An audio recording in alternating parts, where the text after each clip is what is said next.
Executive ng GMA at ang executive ng ABS-CBN abay meron pong malaking desisyon na ginawa para po sa kinita ng Katden. But before that, if you haven't subscribed yet to my YouTube channel, please don't forget to like, share, and subscribe at hit mo na rin ang notification bell for more showbiz updates. Before anything else, of course, ay syempre hindi pwedeng kalimutang pasalamatan ang lahat ng mga legit na nagmamahal at palagi pong nag-aabang sa mga updates natin. Maraming salamat po.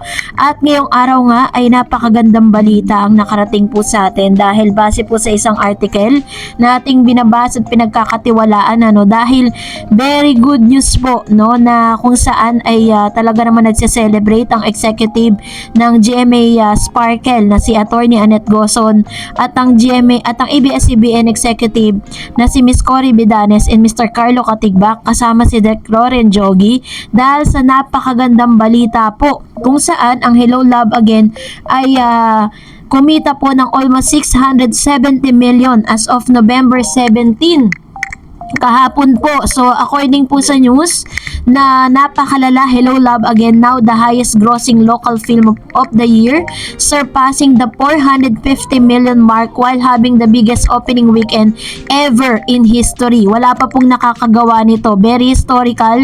Sila pa lang po kasi talagang 450 po yung kinita for dumaan po yung dalawang araw na weekend. Now grossing a first in our history with 670 million after record-breaking weekend gross from the Philippines.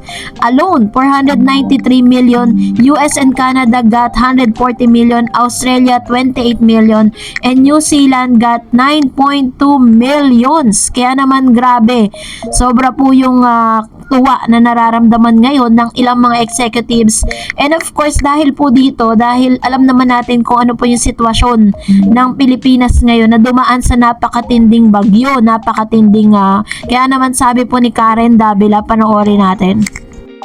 Ang pagpapalabas ng kanilang pelikula sa Amerika. Dito naman sa Pilipinas, umabot na sa mahigit 500 milyong piso ang kinita ng pelikula at bahagi nito ay mapupunta po sa mga nasalanta ng bagyo. Base po sa news ay napagkasuunduan ng ilan sa mga executives ng GMA at ng ABS-CBN na ang parte ng kanilang kinita sa movie ng Hello Love Again ay ipapamahagi nila para po sa mga nasalanta ng bagyong mga nagdaang bagyo. Dahil alam natin na talagang sobrang marami po tayong kababayan na nasalanta ng bagyong Pipito at the same time yung mga nakaraang bagyo pa na hanggang sa ngayon na hindi pa rin sila nakakabangon. So agad naman pong inaprobahan ng mga executives ng ABS ng dalawang malalaking network. Ganon din naman po inaprobahan din ito ng ilan sa mga kasama po nila sa movie. Like si Mr. Alden Richards, Catherine Bernardo, and of course si Direk Cathy Garcia Sampana. So talagang kakaiba po talaga yung mga nangyayari. Even Catherine and Alden ay hindi po nila in-expect na ganito katindi ang magiging resulta kasi talagang this is gonna be the first movie ever. Talagang nagsiset siya ng history, 'di ba? Ang dami na pong history nito. First, nagkaroon po ng midnight screening. Sunod, sila po yung unang kauna-unahang movie or Filipino movie na napanood sa hindi lang po sa Pilipinas kundi worldwide. Maging yung Aboranama, if I'm not mistaken, isa sa pinakamalaking kampanya or company na nagki-cater ng mga international movie ay napabilang po ang Hello Love Again ay nagbigay na rin po ng datos kung gaano kalaki ang ipinasok na pera ng Hello Love Again. So ito rin po ang kauna-unahang pelikulang Pilipino na pumasok sa top 10 na pinapanood ng buong mundo, top 8 po siya ngayon. Nasa spot siya ng 8. And now, siya rin po ang kauna-unahang Filipino film na nagtala ng 400 or 650 millions na sa nagdaan pong weekend. So, pang ilang araw pa lang pong umiere ang Hello Love Again, talaga namang handa, sineset na po talaga niya yung million na kinikita nito. So, talagang totoo nga yung balita na masasurpass nga nila yung movie na Rewind nitong si Miss Marian Alden Rivera and Mr. Dingdong Dantes. So dahil po dito ay may mas malalaki pa pong good news na paparating dahil talagang marami na po mga directors and producers ang nag-iisip na kung ano yung pwede nilang ipagawang proyekto with Katrina and Alden. According po sa ilang news na parang kinakausap na po nito mga directors and producers na to ang dalawang malalaking network para po sa panibagong project ng Katden. So, abangan natin yan. And for that, narito naman ang ilan sa mga komento ninyo. Sabi ni Miss Conchita, so bless Katden plus support ng million fans plus 2 giant network bind to collaborate for its promotion. Congratulations, congratulations. Thanks, Miss Dareds. Ayan. Thank you, Ma'am si Conchita Aberde. Dahil isa po kayo sa mga sumuporta, no? At talagang nakita natin yung unity dito po. Talagang buong Pilipinas nanood po ng Katden kasi siguro po nakaka-add din talaga yung mga bashers dahil binibigyan nila ng matinding curiosity. Biruin po ninyo pinapalabas ng mga bashers na namatay daw si Alden Richards sa movie. Halatang di sila nanood.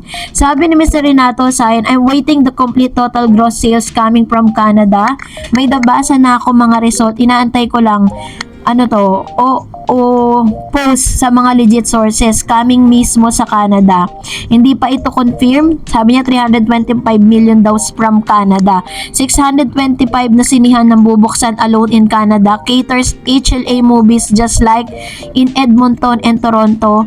Sold out ticket sales. Lahat ng scheduled screening time. And expect muna ang Calgary kung saan sinushoot ang HLA. Lahat ng date ng schedule palabas. Wala ka na mabibiling ticket. Mag-aantay pa ng grabe no, ganun katindi yung support ng binigay ng taga-Canada. Biruin nyo yun.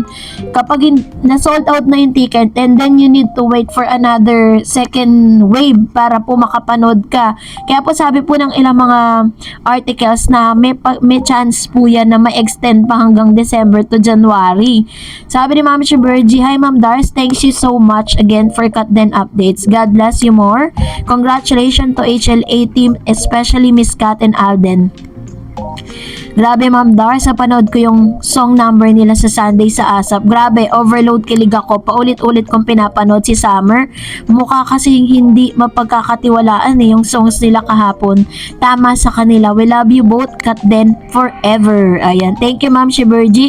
I hope that you will watch this movie. Sabi ni Miss Herminia Mangilan, Miss Dar, sabi ko noon, makipagpustahan ako na billions ang kikitain ang Hello Love Again. Grabe po talaga, as in. Talagang sabi nga po ng ilang mga Katden fans, grabe daw yung prayer warriors ng Katden kasi talagang grabe po yung nangyayari ngayon. Puro positive yung mga resultang lumalabas, no, na beyond dun sa expectation po ng Katden. And of course, sabi ni Emmy Bartolome, Miss Darred, sula ko, barda yung sinasabi mo. At sobrang saya ko dahil sana nga silang dalawang magkatuluyan. At senior na ako, pero lagi ako nagpupuwet dahil gusto ko laging malaman balita sa Katden.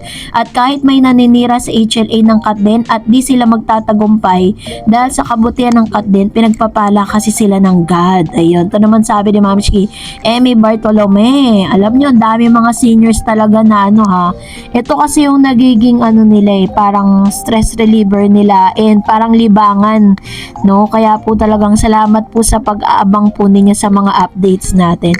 And that's it for today. For more videos and updates, please don't forget to like and subscribe, and please don't forget to follow my Facebook page, Dar Eds TV. God bless everyone!